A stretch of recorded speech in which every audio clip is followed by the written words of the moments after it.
Welcome back to Question Period. Against the backdrop of Donald Trump's trade war with Canada, the federal government is re-engaging with China, insisting the two countries can form what Canada's Foreign Affairs Minister calls a strategic partnership. A message Prime Minister Mark Carney echoed when he met recently with China's president, Carney describing the moment as a, quote, turning point. But former Canadian diplomat Michael Kovrig, who was detained by China for more than 1,000 days, is urging caution. Mr. Kovrig is with me in studio right now. Hello, nice to see you again. Thank you very much for making the time. Thank you, Vashi. I wanted to start off, if I could, on that concept of strategic partnership. When you hear that term, what does it signify to you? So strategic partnership is actually a specific term that China uses, sometimes with other modifiers like comprehensive strategic partnership. It's a kind of diplomatic code for where you rank in your formalized relationship with the Communist Party state and with China in its diplomacy. So it really just means it's a framework, but it doesn't actually have any particular substantive consequences, and it doesn't mean there's actually a strategy. It's rather just sort of a diplomatic way of saying we will try to manage this relationship in a way that advances our interests. But it's important in the sense that it's a signal from the top, from Xi Jinping himself to the bureaucracy beneath him, to say, if there are irritants and problems in this relationship, let's try to manage them diplomatically.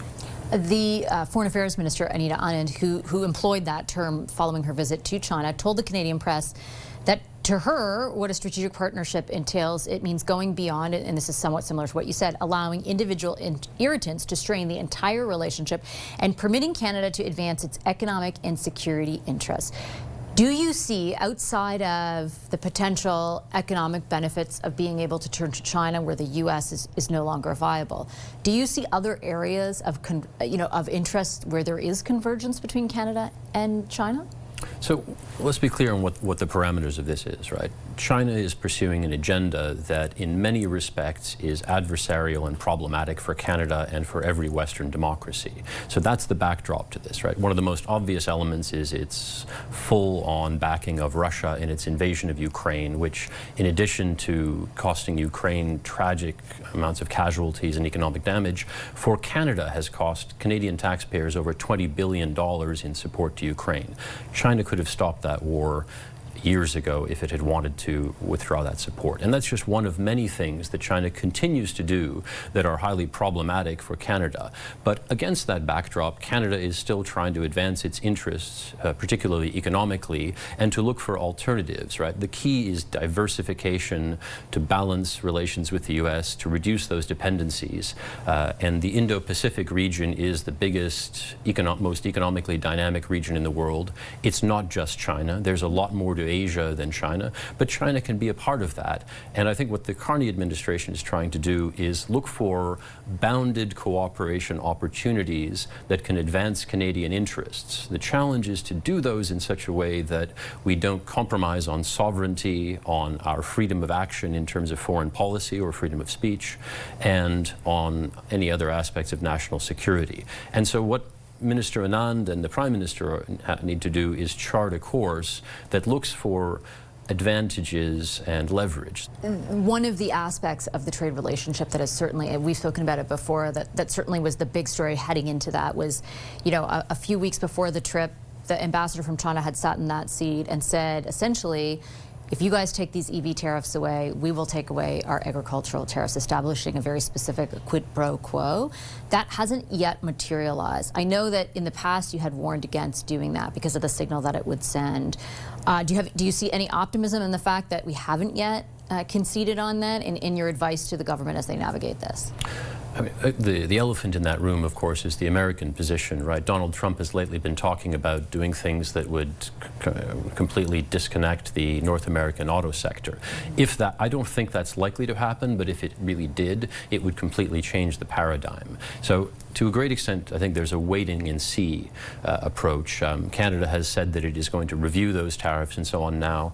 I think there might be space for recalibrating them, but the preferable scenario for Canada would be to shift that tendency more toward potential investments rather than pure trade.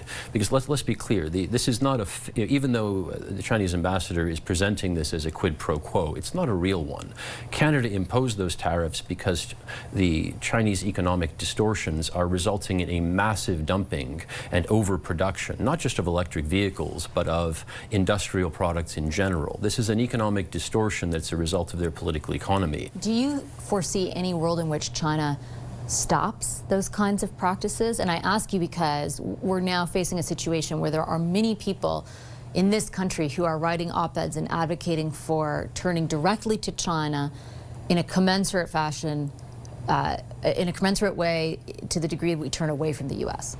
Right. I would strongly avoid that framework, frankly. Diversification is, I think that's really the bedrock of Mark Carney's economic strategy as far as increasing Canada's resilience and reducing dependencies. We do want to reduce the extreme dependency we have on the U.S. market, but let's face it, it's always going to be there to some extent. We can just try to mitigate it. And he seems to have a 10-year plan to try to do that, and I think that's realistic. Making China the core of that strategy, not a good idea, because it's not geopolitically a reliable partner, and as it's demonstrated time and again, if you create dependency on China, it will weaponize it for political purposes and to silence Canada and constrain our foreign policy. So what you need instead is diversification across multiple partners. If you increase trade to China, but at the same time you increase trade with Indonesia, with India, with Japan, with Europe, and that balances out, as long as you make sure that China doesn't have too much leverage over any one Canadian company or sector, that can be part of a strategy, but it's got to be managed holistically that way. I think just turning and deepening relations with China, they will weaponize that and use that against us to constrain our own foreign policy freedom, and that would be very dangerous. And frankly, what we need to realize, if we want to be realistic about it, we need not just short-term pragmatism, but a long-term vision of principled realism to protect the country's interests and values.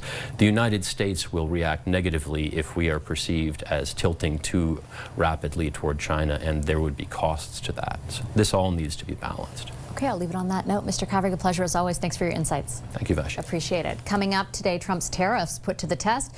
U.S. President Donald Trump's tariffs are before the Supreme Court, while trade talks with Canada remain on ice over Ontario's anti-tariff ad. Can Canada get Trump back to the negotiating table? The president's former national security advisor, John Bolton, is with me next.